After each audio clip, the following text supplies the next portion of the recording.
Cool. Well, hello everyone. Welcome to Tales from the Inside. My name's Angela. It's very, very nice to have you. So this is our penultimate show. We've been running the show every Wednesday since the start of the pandemic, and it's almost time to attempt to leave our houses, which is very nice. Pretty thrilled. I've been anxious, and I'm moving slowly, step by step, towards excited. So it's coming along. And I can't believe this show ran the whole time. I thought this was going to happen once. And then the guy who runs the comedy studio, who's a very nice guy, was just like, yeah, do that again and again and again. Yeah, do that again. And I was like, oh, really? It's a storytelling show, which means I have now used my computer as my therapist every single week and said every thought that I've ever had at it. My roommates are very patient. That's what I can tell you about that. They still talk to me, and I don't know why. I changed in the middle. I got a whole new set of roommates. So these roommates only heard the last half, which is still very bad. So it's nice. It's very nice that they still talk to me. It's there aren't a lot of rules to the show. I'm going to tell you a story, and I'm going to tell a story that I haven't told before. And the people who are on the show are incredibly talented. It's the next to the last one, so I invited my very favorite storytellers, flat out, period, end of story. And I can't wait to see what they're going to say. And they don't have a lot of rules either, so they might not know what the end of their story is yet, and we'll find out when they get there with their mouths. And or maybe they'll tell an old classic. That's also fine. I gave them some themes, which they are not required to use in any way. Basically, the rule for online comedy, as I see it, is there are no rules unless you're a piece of shit. And then there are a ton of rules, but none of those people are here, so it'll be really easy. So I'm going to start off. I don't travel very often. I'm very bad at it.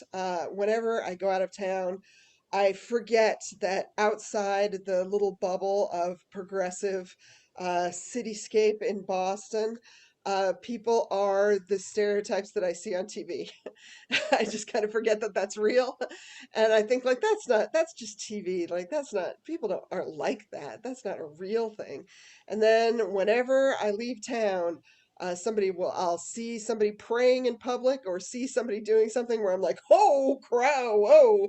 And I run right back home again. So I don't travel well, and I forget how it's different in other places. I just assume that every place is Jamaica Plain, and boy, does that make me a dummy sometimes. Recently, somebody came to visit, and they're here from California, and they were saying they were confused because in some parts of the country, there are regional favorites, like there's the pizza of a certain city, or in some cities, like they have a spice that they're particularly into that everyone has, and they put it on everything they eat.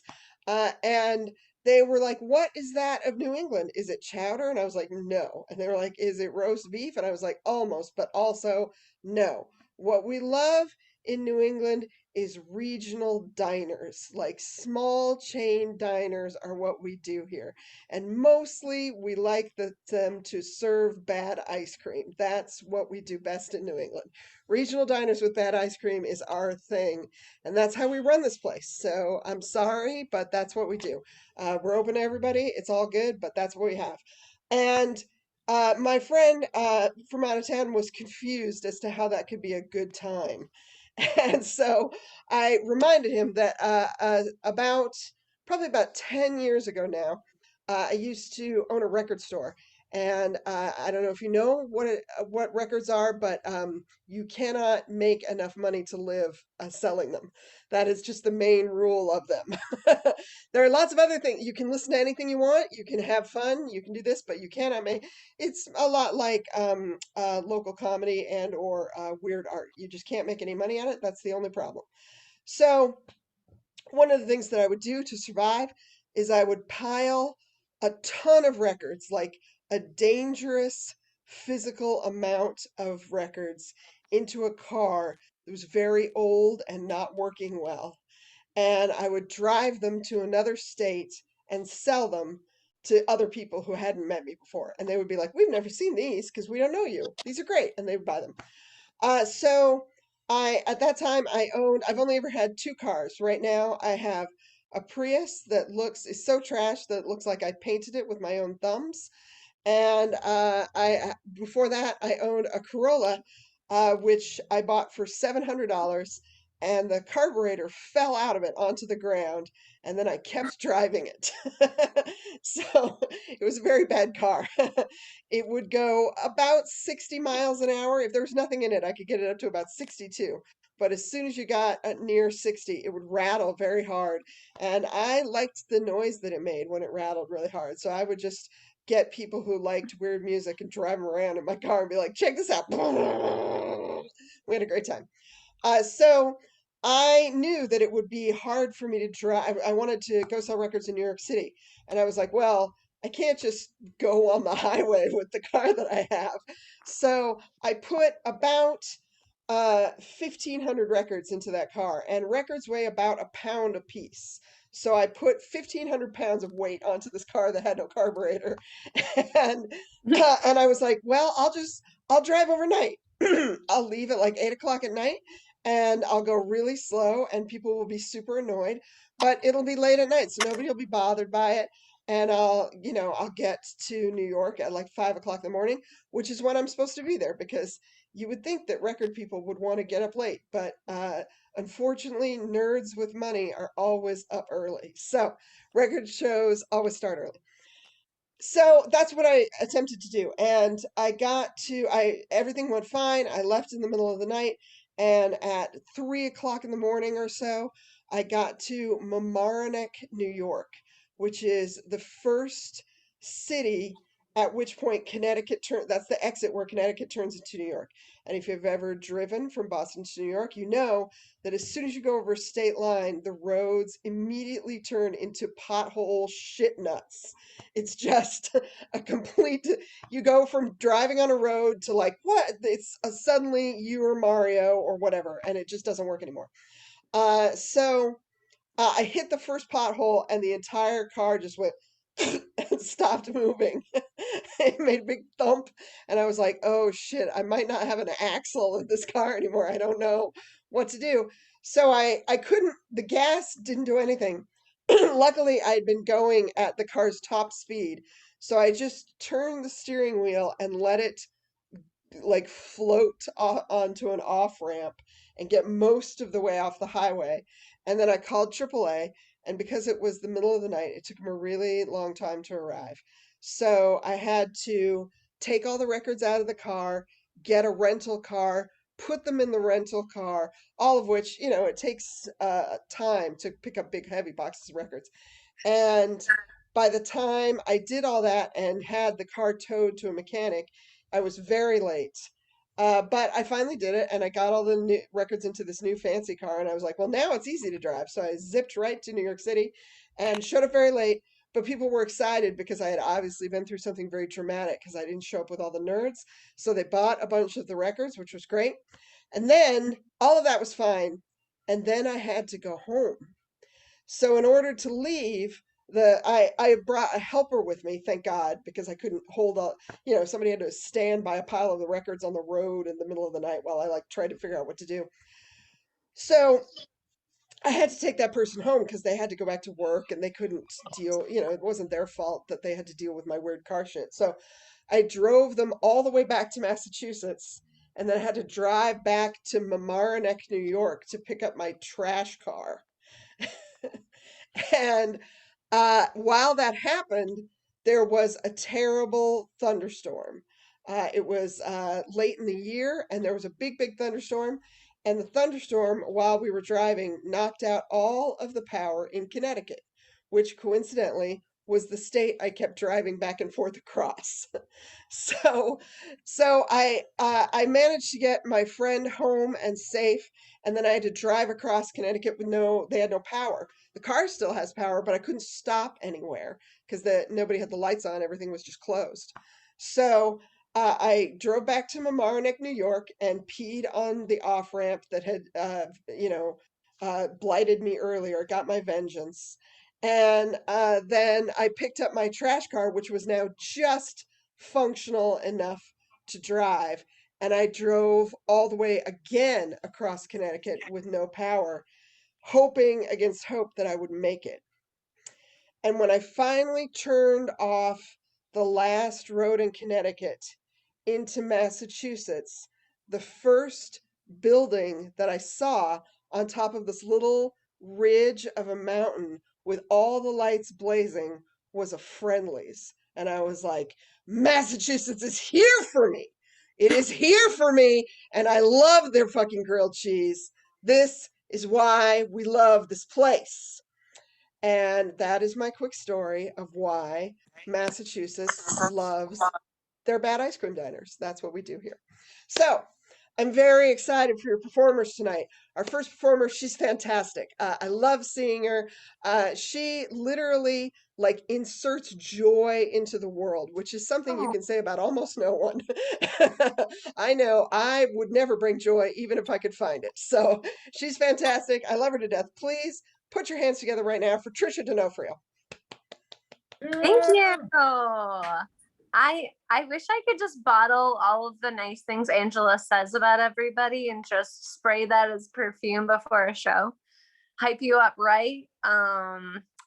Okay, so what I'm about to say to you is a little strange. And I know it's strange, but I'm gonna tell you anyway. My family really likes Amish people. Which is a little out there. It started with my sister who loved to read these novels by Beverly Mitchell or not Beverly Cleary, but she was this woman who would write about these like love stories about Amish women, and they had to decide if they would go or stay, and like, are they gonna come back after their Rumspringa and stuff like that. So we got really into it. So ever since I was like 8, every year we go up for like a weekend to Amish country. And in the beginning we did a lot of the tourist stuff. But then we went a little deeper with it. And we figured out that you could pay Amish people to let you eat dinner at their house with them, which is again a little out there, but really cool.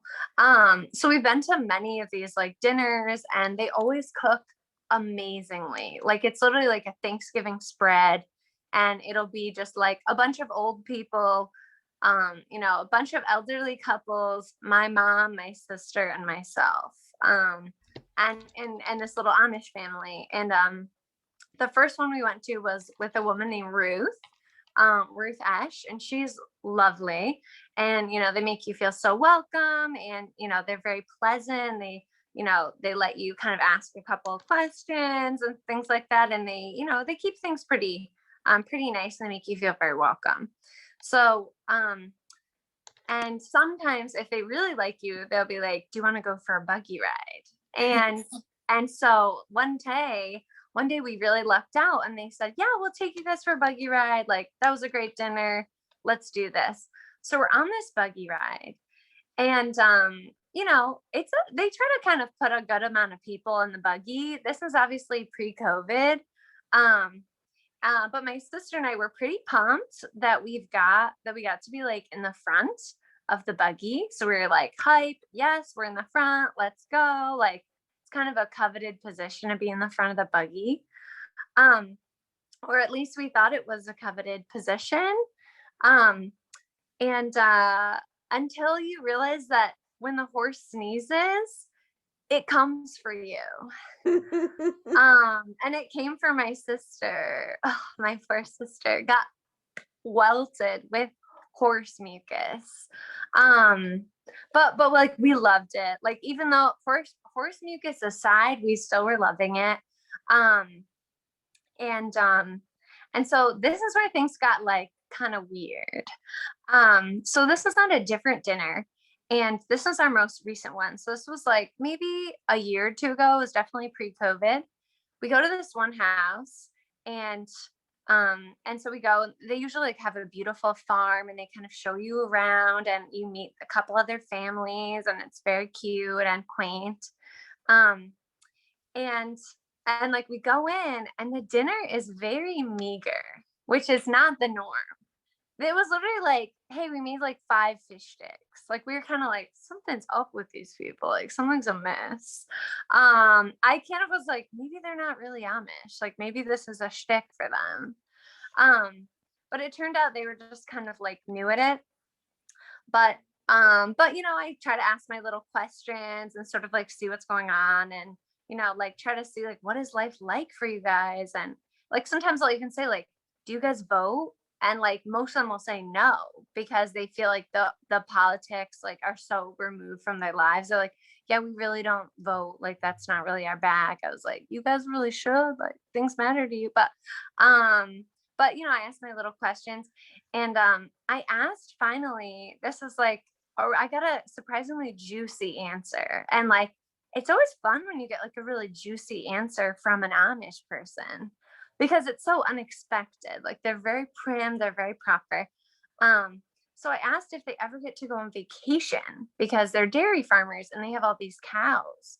So I was like, how do you like, do you ever get to get away and like, you know, have a vacation? And she said, yes, once a year we'll ask our neighbors to do our chores, because like you still have to milk these cows, otherwise they're gonna be really uncomfortable. So they'll like switch off with their neighbors, and the neighbors will do their chores for them for a week. And guess where they go for vacation? The motherfucking Jersey Shore. And I said, wait, you go to the Jersey Shore? Like this Jersey Shore? And they were like, she's like, yeah, we love it there. It's really beautiful. And I was like, well, what do you wear? Like, do you wear your garb like in the water? And she goes, what happens in Jersey stays in Jersey. Juicy. I do think they wear 2-piece while they're there. I think it's like a when in Rome. But yeah, they're wild. Like, and also we do this thing where we go on Amish hunts, which like it sounds worse than it is. Basically, we just drive on like their old country roads and just like drive around looking for like buggies and stuff. And it's pretty rad, because sometimes you'll see like Amish boys on Rumspringa, and they'll have like an e-cigarette on their buggy. Like when I was 18, I was like, okay, Amish boy, listen, I might think about it.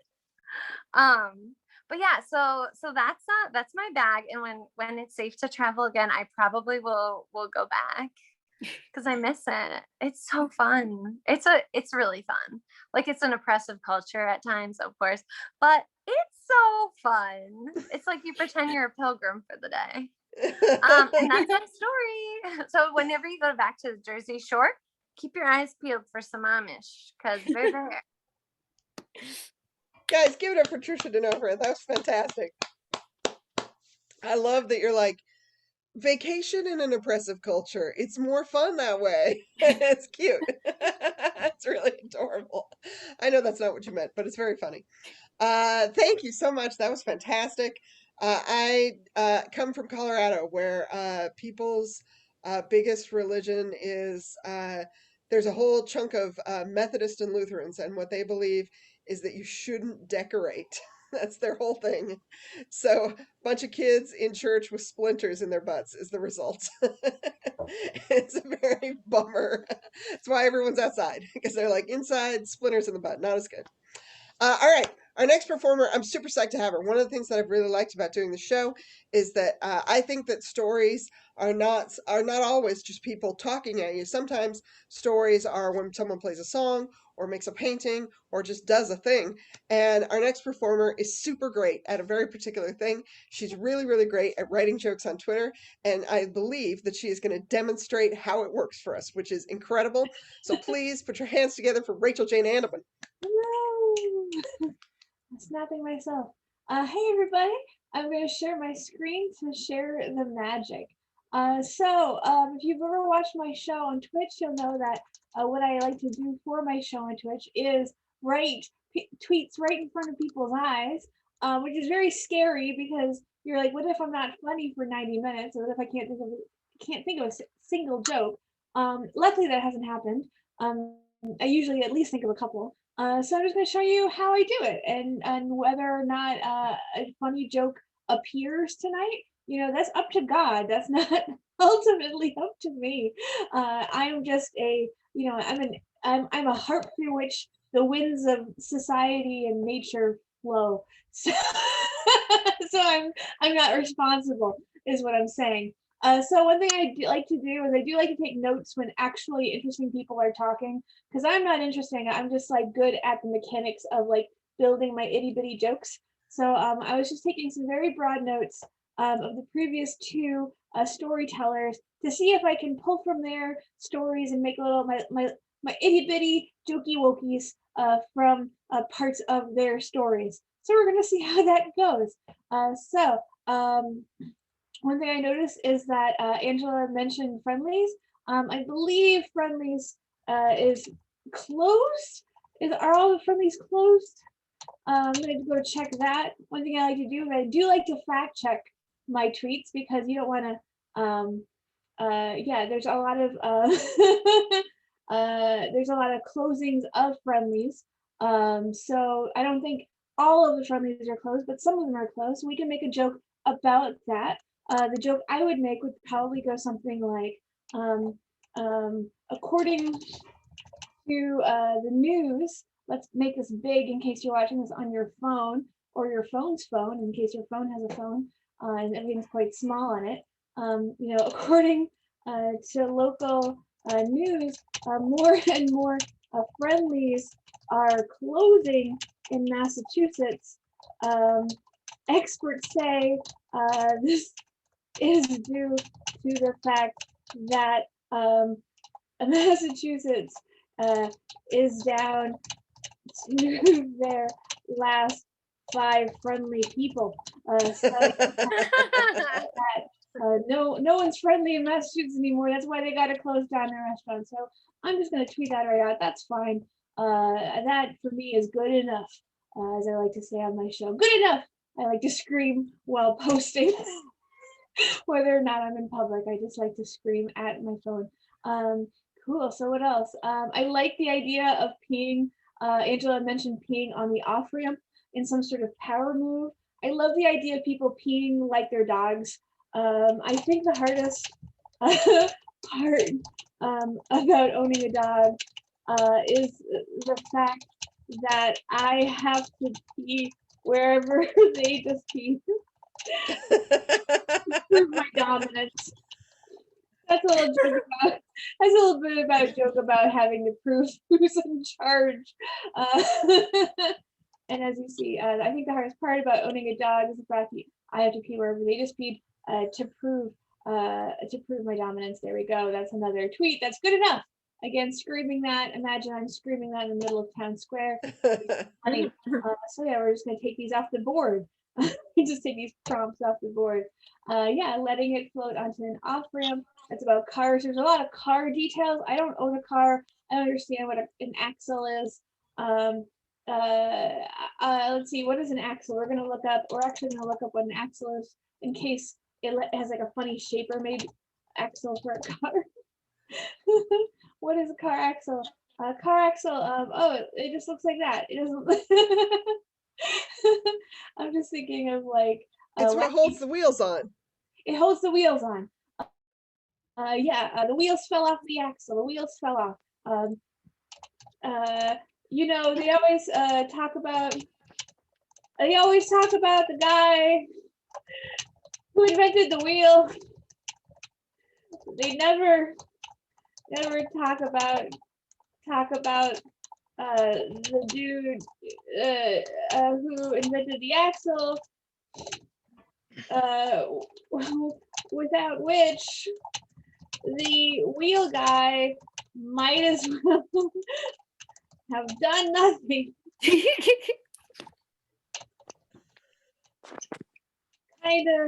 Kinda low key Rude to the axle guy. That's my two. Looking for, does this keyboard have a cent sign? No, you gotta write it out. You gotta write out the word because there's a dollar sign, but there's not a cent sign on the keyboard, which I think is stupid. So that's a good, that's another good tweet. Good enough. As you see, we have some people enjoying these other tweets we've just written. If you like to enjoy tweets, my Twitter is my name, so you can go on and you can like these tweets in real time to prove that you are here, you have great taste, that this is what's happening. Cool. Let's do some more. We got a couple more minutes. Let's do a couple more jokes. So we did the Amish boy on a Rumspring, a Jersey Shore vacation. Dairy cows still need milking even when you're on vacation. I've often house sat for neighbors. I've often watered people's plants while they're away to really finish getting my I have nowhere to be hard punched. I really appreciate the someone to ask me to milk their cows while off in Vegas. That's another little joke. And I think I have 2 more minutes for, I think that has one more joke in the wallet, in the chamber, as they say. Again, you can enjoy all these great jokes on my Twitter feed. They are happening in real time. I have no ability to improve them or revise them in any way. This is how they're going out.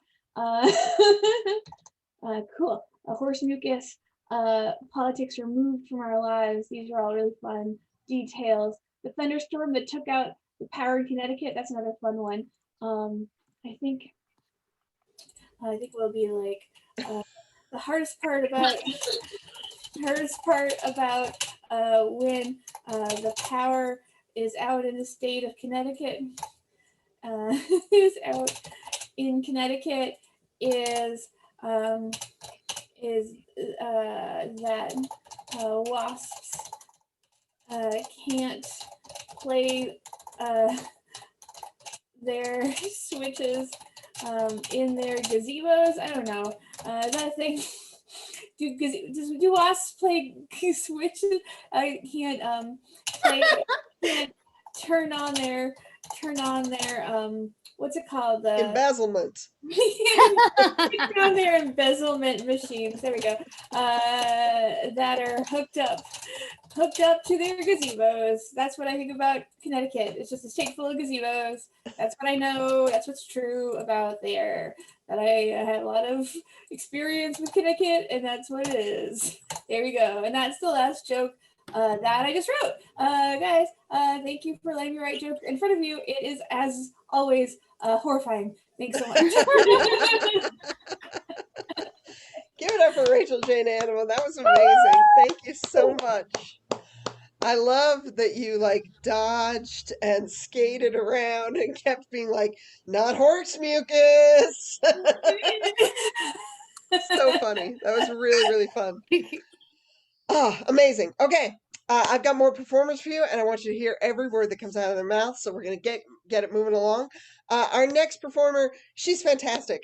She has been doing comedy and storytelling shows all over Boston since before we all stayed at home for a year. And she's one of my favorites, flat out. Love her to death. Please welcome Danya Trommer. Oh, hi there, everybody. I'm happy to share that I'm broadcasting live from New Jersey. Just saw an Amish guy on Rumspringer outside my window. Very cool, very cool. You know, what happens in Jersey does stay in Jersey. I will say New Jersey is exactly what you expect. This is my childhood bedroom, and this is the poster I have on the wall. So, you know, it's Jersey, Jersey legend. But anyway, being in my childhood bedroom, I have been thinking a lot about, my childhood and growing up. And I realized when I was younger, what I wanted to be like most in my life, like what my career aspiration was being a knight. I really just big, just cool guy. I just wanted plate of armor, and the whole thing. So when I would go to people's houses, if swords were available, I was all up on that. I was a big sword guy. But I haven't really ever gotten the chance to be a knight until recently. So the other night, I am the messy roommate. So I'm the one that's up at 2 a.m, stinking the apartment up with weed and leaving crumbs on the floor. There seems to be a mouse problem though. So a mouse problem happens in my apartment, and I'm like, oh, it's that. I don't know why that would happen. Like, it's fine. We're all a little messy. But because of that, you gotta watch out when you're stepping in the dark and stuff like that.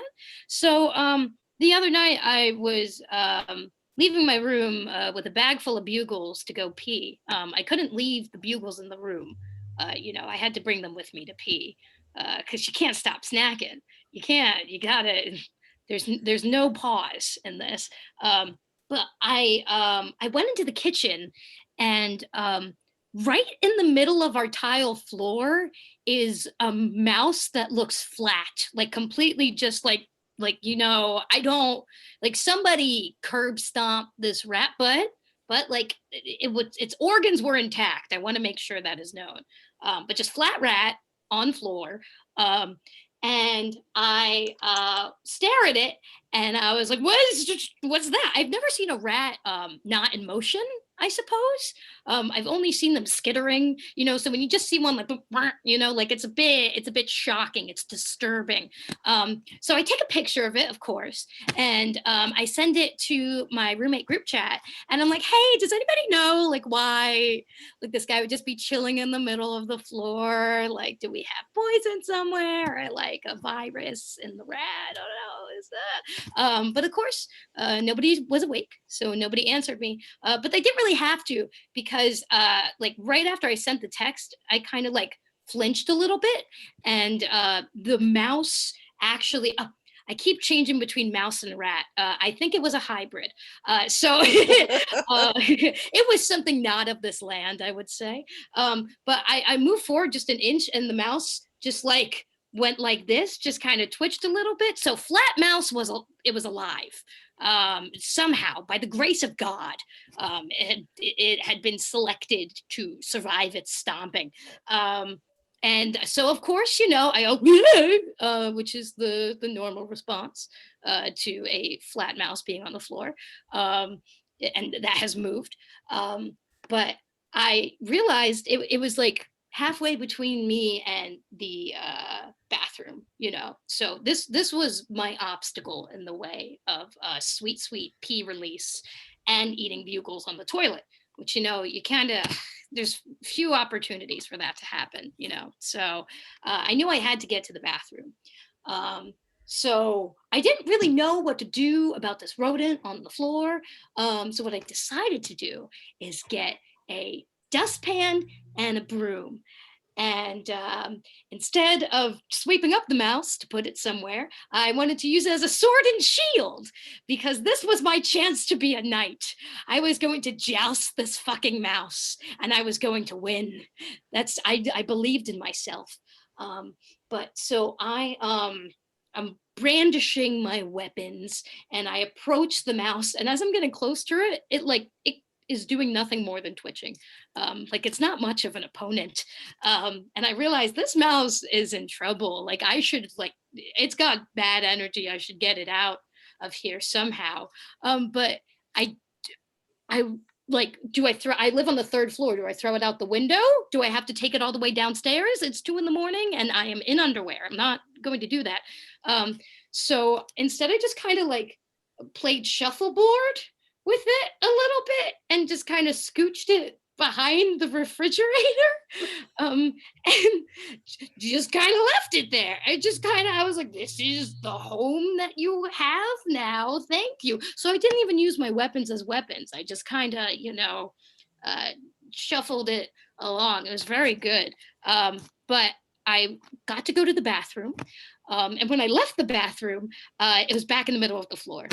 And I said, you know what, I'm not fucking doing this. I'm not dealing with this. This is somebody else's problem, despite it being completely my problem.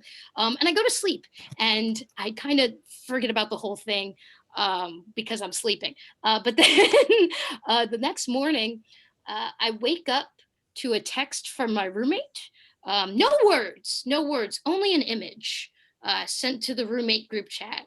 In response to all of my frantic messages the night before. And here's the image. It was just that. That was the only thing she wanted us to see. She provided no context.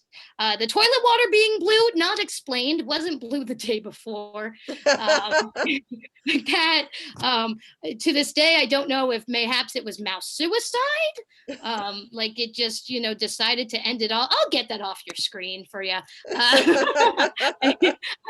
I'm really not sure exactly what happened, and we haven't talked about it. But in case someone did poop that out, like that's not the same mouse, I'm very concerned for their health. But so that was my tale of being a knight. Thank you very much. Give it up for Danya Trommer. Rest in peace to that mouse. I have lived in Boston a long time, and I am poor, so I have had lots of roommates, so many roommates. I counted at one point last year, and I think I'm close to 60 over the course of my life. I'm also old, that helps. But lots of roommates, and different people have very different mouse comfort zones. I had pet rats when I was younger, and I think mice are adorable. So when I see them, I'm like, oh, hi, and I want to give them a name. And other people are not in that zone. Some people are in the let's take it outside zone. Some people are in the murder zone, and those are all legitimate zones. uh, and recently, over the fall, I had a roommate who we saw a mouse, and he turned out to be in the murder right this instant zone. and I was like, wait, I'll just take it outside. Like, I'll just take it away from here, and you won't have to see it, and you won't have to clean up the death that you're about to, like, I understand there's a difference between a mouse that has died and a mouse that you have essentially exploded in your apartment, And the difference is mostly cleanup, but I didn't want to be the one to do the cleanup. So I was like, let me just take it away from here.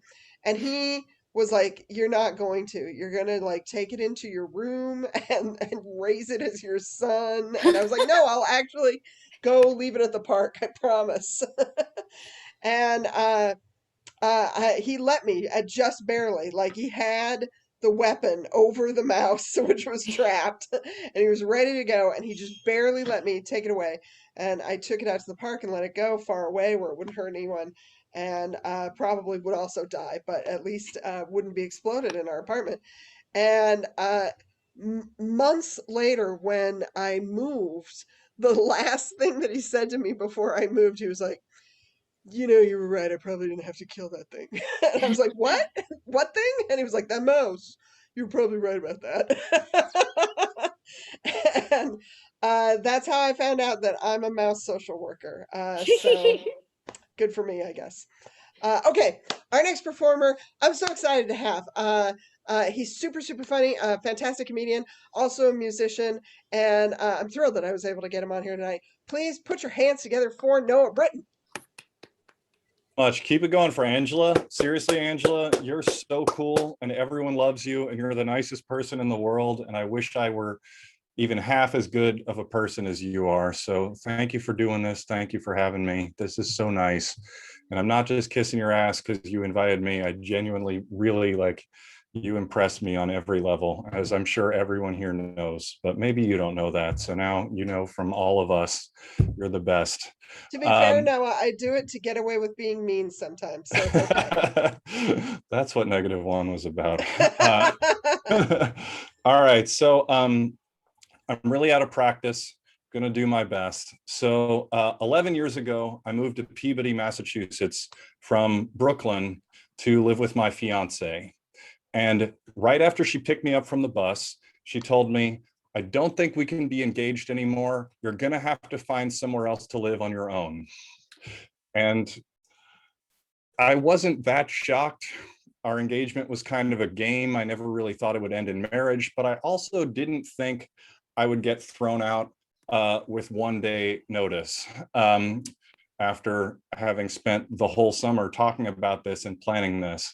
So the next day in the morning, I loaded all my stuff into 2 huge, like giant Ziploc bags that they have at Target, put them in her car, and she drove us to work because we worked together. So that afternoon after work, my coworker drove me and all my stuff to the library, and I was temporarily homeless. I didn't have any idea of where I was going to go. So I went outside and called the rooming house in Beverly near the train depot, because I had always passed this on the commuter rail and been like, you know, if I needed to live somewhere in a pinch, I bet that would work. So I called them, set up an appointment to see one of the rooms they had available. It was a few hours from then. And then I was like, all right, I got a few hours to kill. So I go back in the library to take a shit. I go in the bathroom with my huge bags of stuff. I think one of them contained a desktop computer. I'm not like exaggerating, my memory is just a little foggy, but I think I had that in these 2 huge bags. So then I go in the bathroom carrying this desktop computer and this giant bag and this other bag of my clothes and stuff. And there's an old naked guy inside who immediately yells out, "Oh, fuck!" And I closed the door and I said, sorry, and walked out. And I realized, wait, this guy's homeless, washing his dick in the sink because he has nowhere else to do that. I'm homeless too. I feel like, you know, a kinship with him, you know, like I'm temporarily homeless or whatever. Like, you know, this is where I'm going to be in a little while, maybe. So I wait for a little bit, go in after he left, take a shit. Well, making and eating a peanut butter and jelly out of the food that I had with me.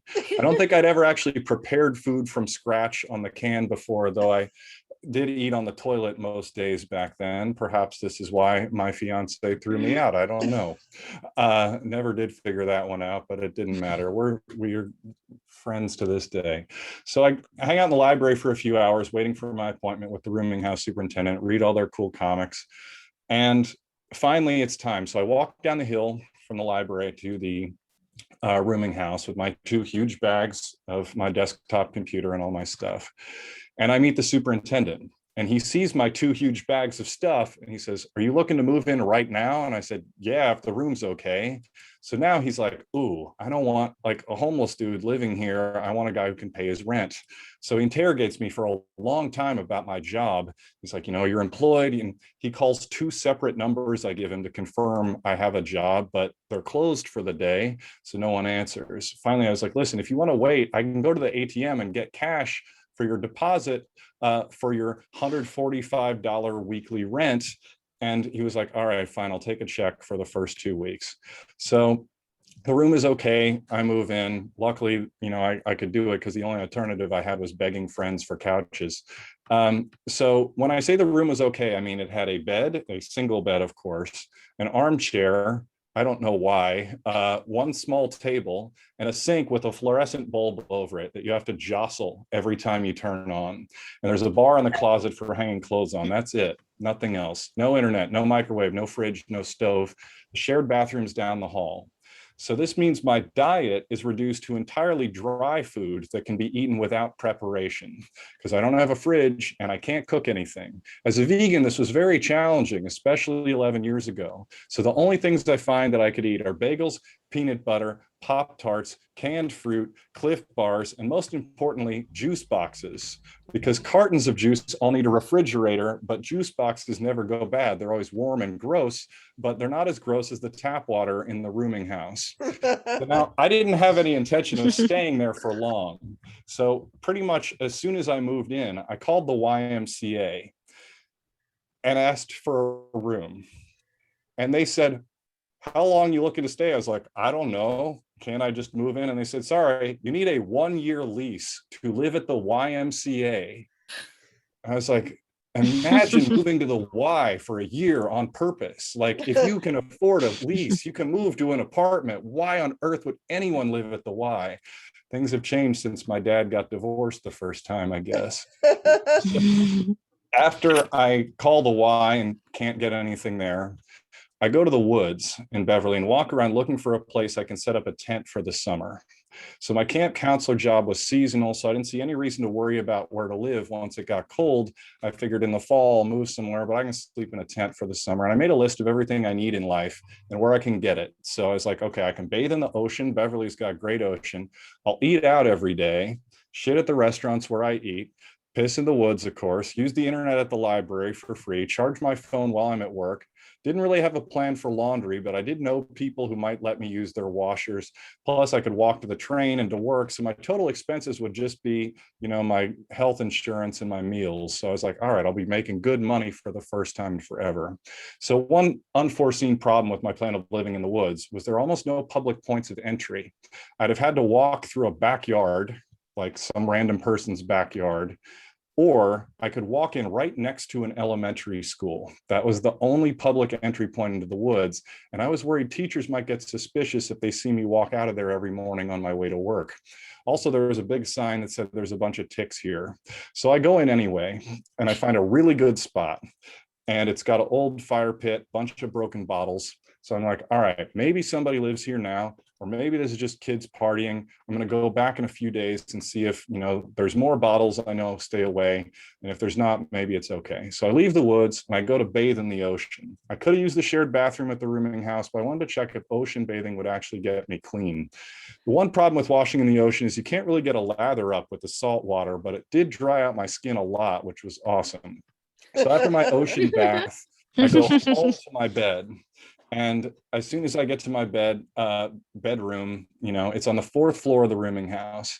The lock's really weak. Anyone could kick the door down just by pushing hard enough. This wasn't a big deal because nothing I owned had any value except for my checkbook, which I decided to carry with me at all times because they have maid service that you can't refuse at the rooming house. I assumed it was so they can check for drugs because the rooming house was owned by the Veterans Association. And a lot of the vets, especially in Beverly, had drug problems. So when the superintendent was walking me around the building and showing me my room, a guy who then became my across the hall neighbor walked out, noticed me and says, fresh meat. It was pretty funny. He was probably like 3 times my age. I asked him about, how is it? Are there any complaints about the house? And he said, none. I've been there for 10 years. And my complaint was it cost almost as much as my last place in Beverly did, except that one had a fridge, a stove, and its own bathroom. So by the way, I didn't mention this, but the week that I moved into the rooming house, I had officially graduated with my master's in psychology, in case any of you are curious how useful of a degree that is. A few days later, camp starts, and I introduced myself to my campers saying, hey, I know I live in a rooming house, but I'm trying to move into the woods. And they forever joked that I'm like a weird homeless guy, and I they loved me afterwards. But at first, I just thought that was a really funny way to introduce myself to people, to make them have a really bad first impression. So I continue bathing in the ocean for a few days. I like it; it's comfortable. But then I got very sick, and I don't know how I didn't put together that when you bathe in the ocean and then you go to the library in your wet swimsuit for hours in the air conditioning, you're going to get sick. So I finally decided I'm going to use the shared shower. So one of the first nights I do this, I'm singing in the shower, which I do uncontrollably. And one of my neighbors decides he's going to turn off the light to the bathroom from the outside. It's on the outside in the hall. I didn't realize anyone could hear me, but I was like, God damn it, fuck, what just happened? At first, I thought it was timed. I was like, this has to be an accident. But later it happened again. And I was like, all right, I'm pissing off my neighbors. I got to be quiet. So I go back to the same spot in the woods where I was planning to set up a tent. And I look around some more. I noticed next to the broken bottles and paper trash was a really old used condom, which made me really happy. Good for whoever needed that. But what sucked is next to that was a crack baggie. Now, I only knew it was a crack baggie because my friend had bought 500 crack baggies online to use as stamp holders. Doing this performance piece where he left postcards with stamps in crack baggies attached that said, like, fill this out and mail it to me. So I had seen this crack baggie before. So I called my friend who did this. It's like, listen, I found a crack baggie in the woods. Do you have any other ideas as to why, someone might have this? I'm trying to be optimistic. And he says, you could use them for jewelry making. And I was like, I doubt that's what these are for. So I was like, all right, there's a crackhead living in the spot in the woods. I don't want to fuck up this person's home. I'm going to give up my plan to live there because I would get my ass kicked. And also, I don't want to intrude. So I decided to stay in the rooming house for a while. The only person who came to visit me the whole time I'm in there was my now ex-fiance, who very kindly hooked up with me in this nasty place. Not the most reliable person, but she came through when I least expected it. And that was a wonderful thing. So I stay there all summer at the rooming house, and whatever, I go to work and I try to stay in the rooming house as little as possible. And towards the end of the summer, on a Friday night, I'm going out to meet a friend. While I'm trying to leave, I walk down the 4 flights of steps to the front door, and it won't open. It's locked from the outside. So I was like, huh, that's odd. So I go back upstairs to the 4th floor, and I'm right next to the fire escape / emergency exit. I was relieved there was no alarm connected. I go out the fire escape, walk downstairs, hang out with my friend, whatever. That night when I came back, the owner's getting the front door fixed. I didn't think anything of it at first. Next night, Saturday night, I stayed in because I was sick from swimming in the ocean and getting cold. So I'm playing unplugged electric guitar really quietly because the walls are very thin. And I hear in the hallway a middle-aged guy with a thick masshole accent and his girlfriend or wife talking right outside my room. And I hear her say, "It won't open? Push hard. Damn it, does he have a number?" And I realized, okay, they've run into the same problem I did. The front door won't open and they're locked in. So now I'm like, all right, should I go out and tell them, oh yeah, I can hear everything you're saying. You're fine. Like, no, I'm not going to do that. I don't feel comfortable entering into their world. Plus I figured they'll figure it out. They keep banging on the front door. So I also was kind of scared to interact with them as well as my other neighbors because I didn't know these people and all they knew is like, I'm the guy who was singing in the bathroom. So they walk downstairs for a while. I live on the 4th floor. They come back up. They keep banging on the door again.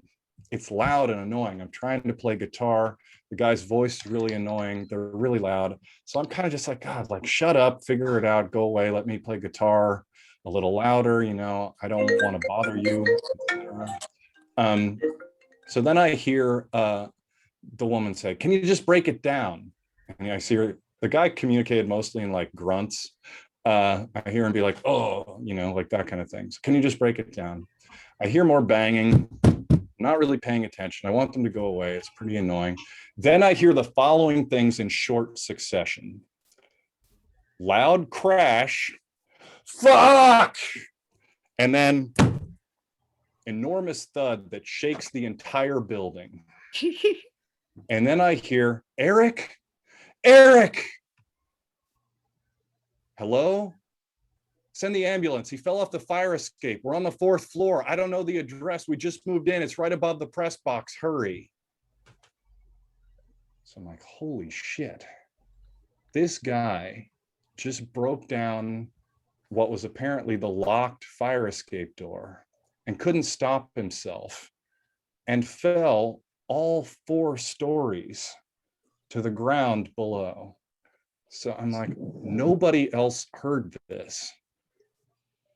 I have some responsibility here. What do I do? Like, I could do CPR.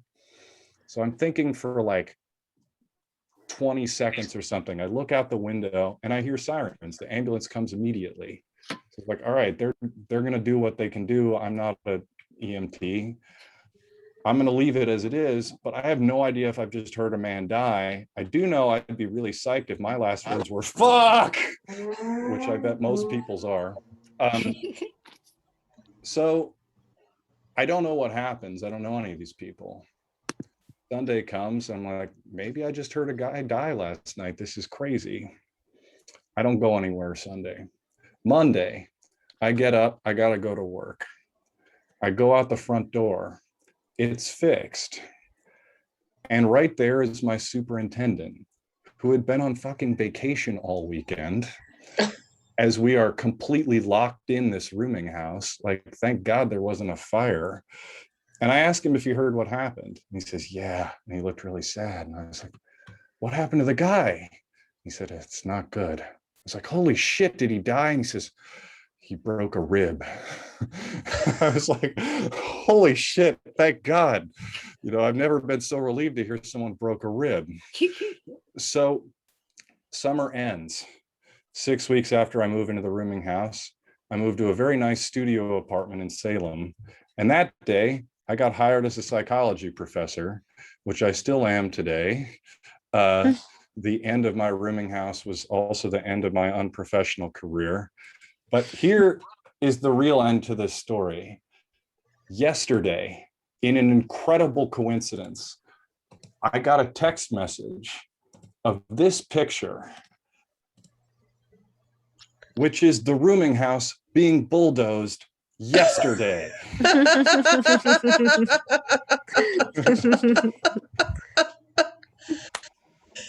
Thank you, everybody. Guys, give it up for Noah Britton. That was fucking amazing. There is nothing harder than skipping over, like, everyone who doesn't have money, there's this like gulf that you're just kind of skating over all the time, where your life is just destroyed and you just have to ignore it most of the time and hope that you keep skating. And sometimes the ice gets very, very, very thin, and there's no, like, it's just luck. I've definitely had times where it's only sheer luck that I made it out of that situation. And I'm glad that you became a psychology professor. That's fantastic. It was you the whole time. You made it happen. So great job. Uh, yeah.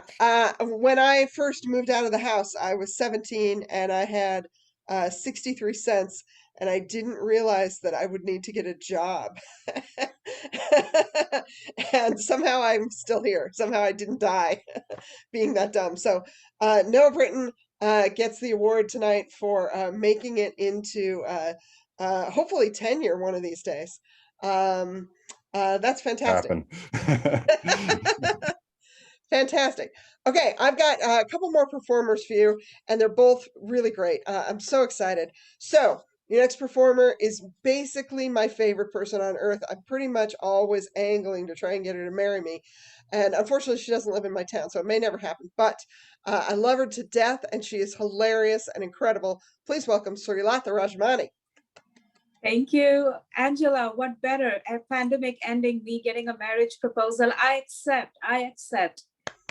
Yay. I'm Srilatha, and I believe that, like Harry Potter's sorting hat that would match the students to their dorms, their dorms like Gryffindor, Hufflepuff, and so on. I believe that we are all like born with the ability to get matched to a particular genre of music. And, some of us find that early on in life and some of us don't. Now, me, I am a fan of a particular genre of music, and the way in which I discovered it is the story that I want to share today. And all of this happened because I was recently asked to do a show called Hall and Oates. And that is when I started Googling, because I did not know what that was. And as I was trying to do my research on Hall and Oates, I realized this is how I was fated to be a fan of my favorite genre of music, which is definitely not Hall and Oates. So I'm going to share this. No offense to Hall and Oates. No offense. So basically, when I was asked to do a show called Hall and Oates, I had to Google, because I said, yes, of course, it's hard to find shows. It's hard to get asked to perform. And I was like, yeah, but then I had to Google Hall and Oates. And this is basically what I found. Hall and Oates are an American pop rock duo formed in 1970 in Philadelphia. Like, baby, I wasn't born in 1970, so I wasn't really sure how I should react to this. But these were the rest of the questions in Google, which was like, people also ask, what disease does Daryl Hall have? What nationality is Daryl Hall? Who wrote I Can't Go For That? I mean, it basically made me feel like I can't go for Hall and Oates either. Like it wasn't really jumping, I wasn't exactly jumping with joy when I saw this. I was just like, it wasn't exactly like, how do I stand to this? I didn't know. And I did not grow up in America. I grew up in India, and probably Hall and Oates were like the childhood musical experience of a lot of people, like, in the 1970s and 80s. I'm not sure exactly, but my Oates was this person. Her name is MS Subbulakshmi. She sang at the United Nations. She was so revered in my family. They had her picture hanging on the wall with flowers. Even when she was still alive, we used to like worship her, like offer incense. And my parents would make me bow before her picture. So I had the ability to sing like her. And obviously I was supposed to stan her, but I couldn't, because she reminded me of my grandmother. This one is my grandmother, by the way. My grandmother has a perfect, a sneer face. My grandmother disapproved of a lot of things, and she disapproved of anyone who did like her. But like standing her was like standing my grandmother. And no, I can't stand my grandmother. I love my grandmother, but no, that is wrong, right? I don't know. So I did not, this was my Oates, really. And when I came to America, this was in early 2000s, late 1990s, early 2000s, I discovered American pop music. But for me, it was basically first Destiny's Child, which was amazing. They were amazing. They are amazing, like even if they are not Destiny's Child anymore. And then it was everyone else. Like I did not know who they were. And I was trying to Google. There was NSYNC and Backstreet Boys. Like I wouldn't be able to differentiate them because I knew there were two of them. I couldn't. I tried to search for Hanson's, by the way, and I only found a Hanson's used car parking lot in Nebraska. So I didn't add their picture here. Now, I also had One Direction, and One Direction, I didn't know, again, they are all pretty much indistinguishable except for Zayn, and I was able to make him out because, he was brown. I was like, yeah, I know Zayn. I don't know the names of the rest, but I know Zayn. Meanwhile, I knew all of Destiny's Child. I think if you don't like Destiny's Child, you're basically anti-Black. Okay, so there, I said it. And then, finally, it was Spice Girls. They were also famous, and I couldn't still get into them primarily because, the one person of color in the group was called Scary Spice. I mean, racist much? I don't know. So I basically I wasn't able to stand them. I was still a Destiny's Child fan. And right around that time, I was working at Oracle when a colleague introduced me to Korean pop through some torrent videos. And that is when I fell in love. Like, look at these people. Like, they have like wet shirts, choreography, colored hair, joy. I mean, I was like, oh my God, I think I have found, this was my epiphany. I can't stand these people. This is going to be my thing. And I basically used a lot of my time at Oracle, using their T1, those high-speed lines to go to torrent. While most people use that for porn, I use that for K-pop. And that's how that happened. That, the meeting of the souls, two souls disconnected in time, finally able to connect with each other. That was me and K-pop. Now, why is K-pop and me, why are we a fated pair? K-pop is glitter and hair and smoky eyes. As you can see, perfect. And so am I. Look at that. See, this is it, right? Now, K-pop artists are not allowed to date. It has always been that. Dating is forbidden. Like, there was like Hyuna, she was like in Gangnam Style. She was very famous, and she dated somebody, and they basically kicked her out. She's no longer famous. And another guy was so, he married his girlfriend who was, pregnant, and basically he was kicked out of the group. K-pop is very certain you can't date. And me, I don't date. Like, I am an asexual. So that is, again, me and K-pop. We are connected. We are a match made in heaven. Now, K-pop is all about being seen as edgy, being seen as cool and dangerous, even if you're not really cool and dangerous. And that is basically me. See, this is me trying to wear a choker, which is cool and edgy, but I couldn't wear because I have no neck. So that was a problem. And then this is me trying to wear a body harness, and I couldn't because I kind of tangled up. It got tangled within like me, and I wasn't able to untangle it. So again, I tried, okay? And finally, I acquired a ball gag because it is like an edgy thing, right? And then I put a rose on it because it looked very edgy. And then I put it on my heart-shaped cushion because, it just looked too edgy. Like a ball gag really is too edgy for me. So this is what I did. And this is basically me. I am a ball gag with a rose on it on a heart-shaped pillow. That's basically me. So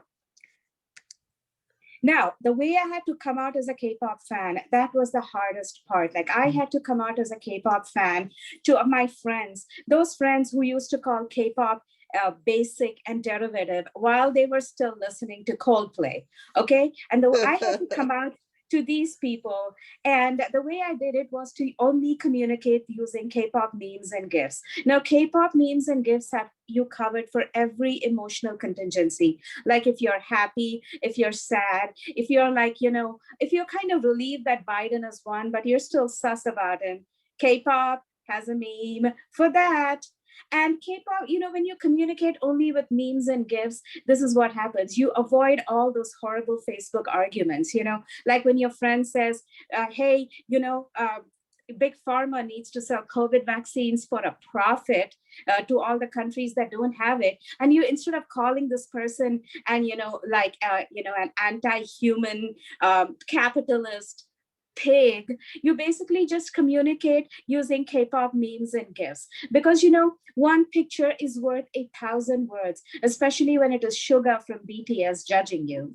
Okay, so this is Srilatha Rajamani, who loves K-pop, and I implore you all to follow K-pop because therein lies the path to awesomeness, to joy, to glitter, and everything great. Thank you so much. Give it up for Srilatha. So good. Srilatha, I remember seeing a much earlier K-pop. I asked you a long time ago, like months and months and months ago, to talk to me about K-pop, and I love where you've gone with it. It's incredible. Yeah, K-pop's pretty fun. It's pretty good. I like it a lot. You sent me some videos, and I've been following them. So I have one final performer for you. He's fantastic, and back in the pre-COVID days, this used to be a show that happened in my living room once a month, and this guy used to run it with me. He is maybe the only person I've ever forgiven, which sounds like nothing, but when you're a middle-aged lady, that's a really big deal. Middle-aged white ladies don't do that. So he's fantastic and really, really great. I can't wait to hear what he's going to say. Please welcome Brett Johnson. Right. Thanks, Angela. Great intro, as always. I want to talk about the job I got right when I moved out to California. I moved to California a year and a half ago, a little more than. And my first job was I worked customer support at a cannabis software startup, which I found by going to Indeed and typing in most California job. I had one result. So I started working there. And as a thing with, if you've been in a dispensary, it's like, it's the app on the iPad that they check you out on. It's like a point of sale app and like inventory tracking, all that. Cool. When I got hired, they were growing new customers. They were finding new customers. They were building new integrations. Great, except they weren't actually fixing problems with the system. They weren't actually fixing any bugs with it, which sucks when you're customer support because we're the ones getting the calls from the customers being like, Hey Brett, I had 11 of the Galaxy Gusher 8s, and now it's saying I have 9, and we haven't sold any today. What's going on? Or it says I have 12 of the Taming of the Spliff pre-rolls, but now it says 10. Like, what's the deal? So we're getting these calls. We're trying to tell the higher ups, please, can you fix the system? Can we do something about this? We keep trying. We're getting nowhere. And it's like, I know it's bad because like half the guys who own these weed shops and the growers and stuff, they are like the cliche weed store guy types. They're so chill. Like I had one guy who would only call me from his hot tub in Tahoe. It'd be 7:30 in the morning and he'd be like, Brett, what's good? I'm in the hot tub. The fog's rolling in. How are you? I'm like, I'm good. I'm face down on the couch waiting for the end. Good to talk to you, Gary. My favorite customer name was, they had a shop called Turpy Van Winkle. Turpy Van Winkle, their logo was a psychedelic VW Bug bus. And so if these guys are getting pissed, like, don't even think about the other half, the businessy bro-y types who are like going full pissed off manager or the other one of like the very controlled, well, if you don't put your manager on the phone, I'm leaving your company. I'm like, okay, well, me. So it's not pretty, and this is going on, and eventually, I just I had to leave. Right, I had to get out of this gig because I was witness to seeing too many people's sanity go down visibly. Like I saw their sanity meter drop, which unless that is your job, like you work with that people who are going through that, you shouldn't be witness to that many psychic breaks, right? Just people being like, I know it said 11, and now am I crazy? Please tell me I'm not crazy. I'm like, I'm not getting paid, customer support prices for this, wages. So finally I'm like, all right, I'm out. I put my 2 weeks in, I'm gonna go. And the last week rolls around and I asked my boss, I'm like, do you guys want to have an exit interview? Like, do you want to do that? And he's like, oh yeah. He sets up a Zoom for me, him, and like the customer service manager. I'm like, all right, I'm gonna give him the story. I'm gonna tell him what the problems are, what we got to fix up. I don't know if you ever had this, but like, you don't know how much, you don't realize how much until you're in a place where nothing's working. And you're like, oh, I know how things are supposed to work, just because you were put there. So I've prepared this stuff and I'm like, I want to give it to him. I'm not in love with this company, but I've worked with these people. I want them to be okay. So the day rolls around, I log into the Zoom and they pop in. Grant is there, Kai is there. And then a third person logs in and it's Chris, the CEO of our company. And immediately I'm like, no, okay, I gotta sugarcoat all of this. Like I've tried to talk to Chris, we've met, and it's sort of like he's kind of got like startup glaze, entrepreneur eyes of just no, definitely, man, no, we'll definitely look into that, and I think that'll be great. So I gotta rein it in a little bit. So we're all there. Okay, Brett, go ahead. Okay, so I start talking. And I'm like, so I think trying to really underhand pitch. I think our the fact that our CTO is also trying to be our bug fixer, like we've just grown so much that it's probably better if we could split those tasks. Because he does this and the bugs. I see Chris get squinty and kind of pissed face. I'm like, okay, keep going. And I'm like, well, and I just wouldn't want, our customers to stop trusting us if hypothetically, if we have a bug that's here for 8 weeks that we keep telling them is going to get fixed. And I see the mute button, the mute logo turn off on Chris's camera. And I trail off and I'm kind of like, Chris, did you have a question you wanted to? And he's like, I just sorry, I had to jump in because I'm really taken aback by the things that you're saying, Brett. Our customers don't trust us. What? I'm like, I dry up, I got all clammy. And then he's like, also, Mon is our CTO. He is not our lead developer. And I was like, I understand he's CTO. I was just saying they split the tasks. and they might not trust us if we just don't get the fix. If that happened, it's like, all right. I keep going. He goes back on mute, but he is the whole rest of the chat. Like he's looking off screen. He's just like he's mopey. I got pissy, and it's like, I guess because it's like I call his baby ugly, but it's like, dude, your baby's fucking ugly, dude. You got face facts.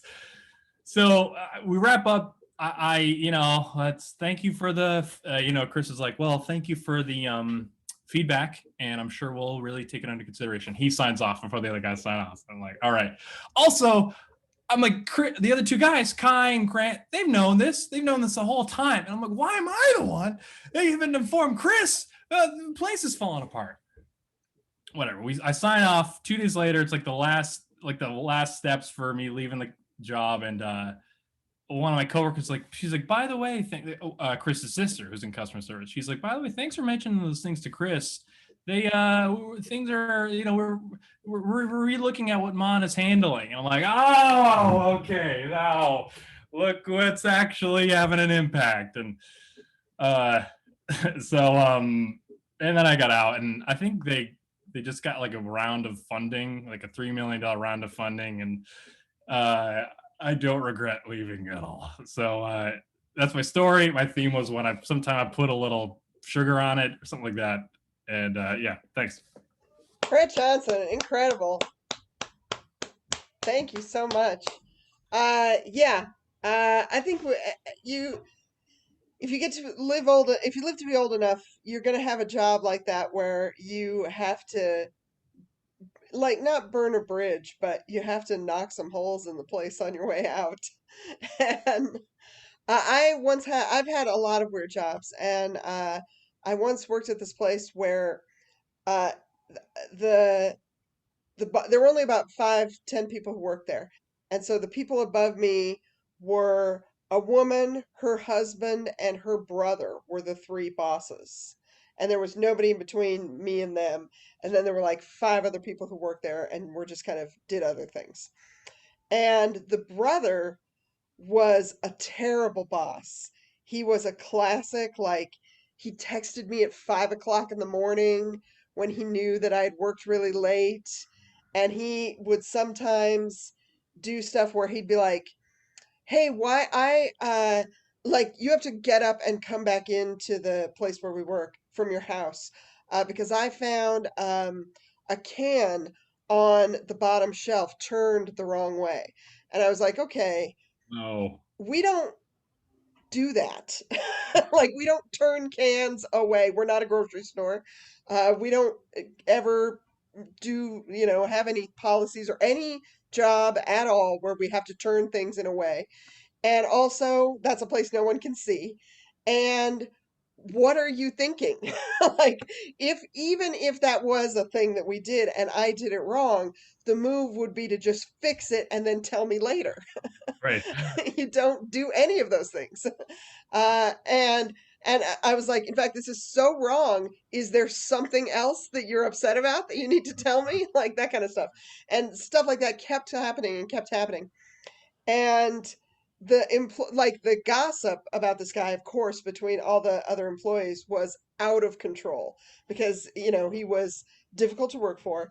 And when that happens, especially in a small place, it means people will just make up a backstory for you. That's the coping mechanism that everyone has. Huh. So we had an informal pool to see whether he had one story theme was that he was he was breaking his girlfriend's leg over and over again. She's always seemed scared of him. And we were like, yeah, he breaks her leg every weekend in the new spots, and she hobbles a little and doesn't show it, and that's their relationship. And another one was that he was a fugitive of some sort from some sort of, we had a lot of European spy theater kind of theories about him. And the truth turned out to be uh, he was applying to law school over and over again and not getting in. And it turned out that when I quit, I was like, this guy sucks to work for. I can't do it. I know you're his family and you probably don't think he sucks.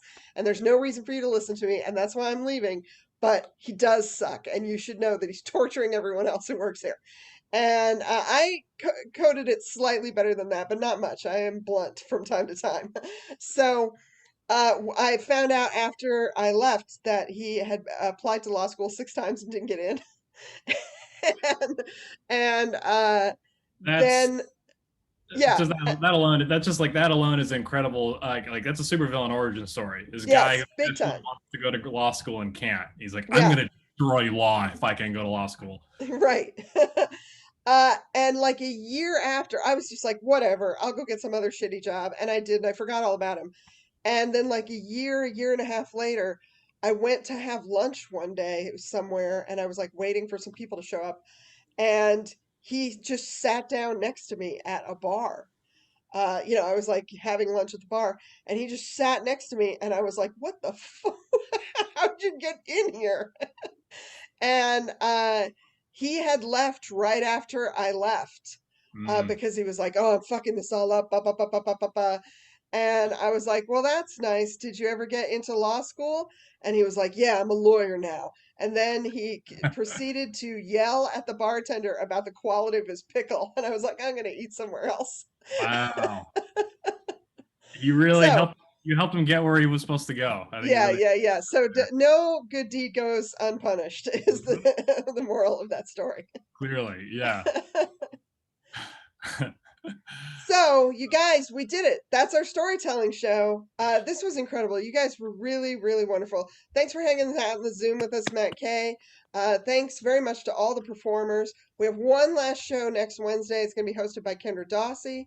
And everybody who was on here tonight did such a great job. You guys had incredible stories. It was really, really good. And I'll see you again sometime in the real world. I'm still gonna have storytelling shows because I'm not good at making friends, so I gotta have some reason to make people talk to me. But in the meantime, this has been Tales from the Inside. Thank you. Angela, don't forget you proposed and I accepted. I'm Oh going to yeah, hold you. yeah. Also, I'm gonna marry Srilatha, so congratulations to both of us.